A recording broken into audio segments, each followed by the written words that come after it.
Hey everybody, this is Deb with Garden Devotions, and out here at the little pond doing some crocheting, and you'll notice it's black. That's because crocheting black is kind of a challenge.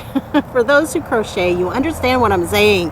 It's sometimes hard to see your stitches if you don't have really good light, and so it's easier out here. Plus, black collects like all the cat hair, so I do not want to have it. And this is what I had left. I had a friend that wanted a black scarf, so I crocheted him a black scarf. And this is what I had left from it, so I guess I'm doing another black scarf. I don't know exactly. But I use it, I leave it in my car, and I leave the crochet hook in my car. It's one of those plastic ones. And yeah, I kind of like the plastic ones, believe it or not. It's something really weird, but I just keep it in my car. So I can come here and I can do this. This is what I do. And I keep it, it's just a half double crochet. I can't crochet and talk at the same time, evidently. So I better put this down for the moment.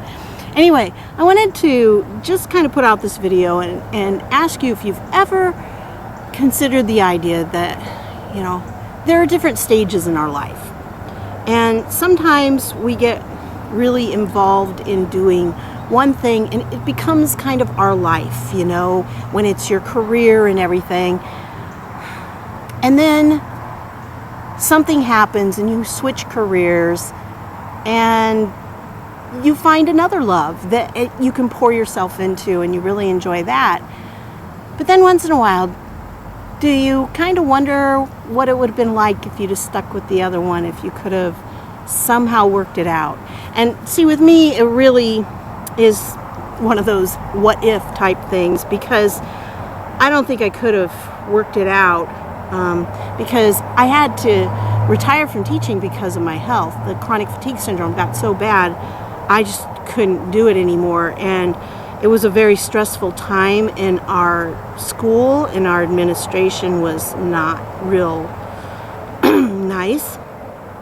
And it made it even more stressful. I mean, it was very stressful for teachers because you had all these government rules starting to come in, and you had to do this and you had to do that. And it was becoming challenging for any teacher, let alone somebody with chronic fatigue syndrome. And I was to the point where I would go to school and then come home for 3 hours and sleep. And then I'd wake up just in time to do some schoolwork, and then I'd get to bed, and then 6 hours later I'd have to be up to go to school. So that was kind of my situation. And this is normally a very quiet place, but evidently today somebody has decided to sit there with their radio going, so I hope you can't really hear it. Anyway, but I wanted to just kind of think about that for a minute, how things are always changing in life. And while there's a part of me that really would like to go back to the teaching thing, but I know I can't physically. I am, though, able to go maybe to a conference for all the Indiana teachers of foreign languages, or as is politically correct now, world languages. And, you know, I really would kind of like to do that because I have a lot of friends, although a lot of them abandoned me in the 2008 election and did not at all care for my political positions. But again, we don't do politics on this one. If you want the politics, go to Truthification Chronicles. But I still have friends there. And I kind of would like to go just to see my friends. And I don't know, I'm hesitant. I mean, I have to make the decision. It's kind of weird, I have to make the decision today. But it is one of those things where I think it's going to be more of a, no, that's a want, that's not a need. Let's stick with the needs and make sure we've got our bills paid. And I have all my bills paid. I have some very generous patrons who have gotten me through, because YouTube has just made my revenue go boom. It's been bad. And if you know Louder with Crowder Steven Crowder has been kind of voicing some of the stuff they've been finding, some of the evidence that they're finding that they're being squelched too. So I haven't been, squelched that bad, but then again, I don't have a lot of other streams of revenue coming in either. So it really has hit me hard just because the money has been going downhill. So that's one reason why it's like, yeah, I probably shouldn't go to this, because, you got hotel expenses, you got to pay for the conference and everything else. But I would like to go, let's say it that way. And there are other things that fall into it, because it's like right at the beginning of the end of October, beginning of November. So it would run into the first couple days of NaNo, which is National Novel Writing Month. And for the last 10 years, I have won NaNo. Now to win, it's no big deal. Well, it is kind of a big deal, but it's not, you don't win prizes necessarily. You win like discounts and things like that. But if you write a 50,000 word novel in 30 days, then you get to consider it a win.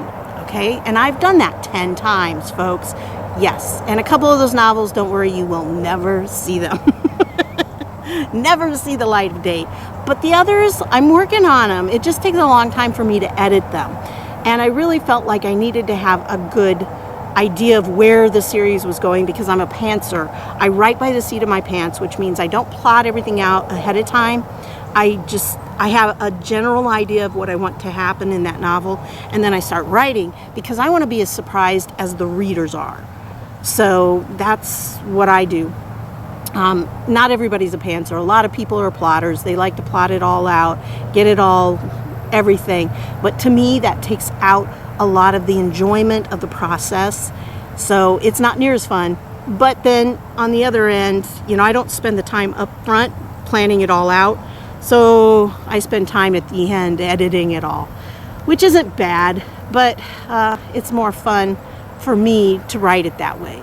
So, but either way, it's a good process no matter how you do it. And I kind of do what's called tailored pantsing, or at least I call it tailored pantsing, which means that I have a basic generic outline that I kind of follow. Like in this scene you need to do this, in that scene you need to do that. So anyway, what I wanted to ask is if you've ever considered, like Abraham, when Abraham left, when God called Abraham to leave where he was and to move, it was a huge thing. He was 75 years old. The guy really was getting up there. So I kind of wonder if that was a stage of life, that he made that transition. And did he ever look back? Did he ever wonder about those friends and family he had left behind? Well, family, he brought them all with him. But any of his friends that he left behind, I just kind of wonder. But that's just something that was in my mind. And, we go through different stages of life. God takes us through all of them. He's the constant in all of them. But I kind of wonder, sometimes I kind of miss that part of my life. And there's nothing wrong with it, but it's not where I am right now. And right now I'm with, doing the YouTube channel and politics. So I just wondered, I wanted to share it with you and to see if you've ever considered what it's like going through the different stages of life like that. And do you ever look back and think, I kind of wish I was still involved in that career, but yet I know I can't be. I know God's moved me on, and it's okay that he has. I'm happy with where I am now. But I kind of wonder, I would like to go to the conference, but I know financially it's not a good idea. So I'm just going to have to, and really energy-wise, it's not a good idea either. With NaNo coming up, I shouldn't do them both. So anyway, that's what I wanted to bring to you. And I just kind of wanted to know your thoughts. Have you ever thought about those different stages of life? And is there something about looking back? Because I know in the Bible it talks about we shouldn't put our hand to the plow and look back. You got to look forward to keep those rows straight, to keep moving on. And I guess that's where I am in life right now. I really need to just kind of keep my eyes focused on going forward, because God's going to work it all out. Yeah. So anyway, that's what I wanted to share with you, and I hope you enjoyed the beautiful scenery behind me and I hope the noise wasn't too bad. It's just kind of a noisy place today. Like I said, not typically like this, but anyway. So that's what I've got for you today. I want to thank you for stopping by, and I'll see y'all later.